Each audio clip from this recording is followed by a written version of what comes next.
High all, it's Wednesday morning எந்திரிச்சோடனே ஃப்ரெஷ்ஷாக ஒரு டீ போட்டு குடிச்சிட்டேன். அதுவும் என்னோட ஃபேவரட் கப்பில், எல்லோ கலர் கப்பில் தான் குடித்தேன். மார்னிங் பிரேக்ஃபாஸ்ட் அண்ட் லஞ்ச் வந்து அம்மா பண்ணிட்டு போயிட்டாங்க ஸ்கூலுக்கு. ஸோ அதுக்கப்புறமா நான் கவுண்டர் டாப் தான் க்ளீன் பண்ணுற ஒர்க்கில் இறங்கினேன். இந்த செட் ஆஃப் 3 ஸ்டாண்ட்ஸுமே வந்து உப்பு ஜாடிக்கு ஏற்ற மாதிரி சைஸ் வாரியாக வாங்கினது தான். அதில் வந்து காசு வச்சு அம்மா வச்சுருந்தாங்க. அதுக்கப்புறமா இந்த 3 ஸ்டாண்ட் ரேக் வந்து இங்கே உள்ளூர்லேயே ஒரு ஷாப்பில் தான் வாங்கினது. ஸோ இது ரொம்பவே யூஸ்ஃபுல்லாக இருக்குது கவுண்டர் டாப்க்கு. நல்லா ஃபுல்லா தூசி, அதுக்கப்புறமா உள்ள எண்ணெய் பிசுக்கு எல்லாத்தையுமே ஸ்க்ரப்பர் போட்டு தொடச்சிட்டு நான் அதுக்கப்புறமா அடுக்கி வச்சிட்டேன். பெரிய உப்பு ஜாடி ஃபர்ஸ்ட் நான் தான் வாங்கியிருந்தேன். அதுக்கப்புறமா கலர்ஃபுல்லா வாங்கிக்கலாம் அப்படின்னு சொல்லிட்டு அம்மாட்ட அதை தள்ளியாச்சு. அம்மா வந்து சரி வாங்கினது எதுக்கு வேஸ்ட் பண்ணிட்டேன்னு சொல்லிட்டு அவங்களே யூஸ் பண்ணிட்டாங்க.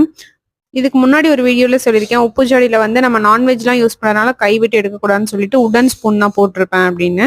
அதுக்கப்புறமா கூட வந்து காயின் வந்து எப்பயுமே கீழே வைப்பாங்க. இதுக்கு என்ன ரீசன் பிஹைண்ட் அப்படின்லாம் எனக்கு தெரியாது. அம்மா சொல்றதுனால நானுமே வீட்டில் அப்படிதான் யூஸ் பண்ணுவேன்.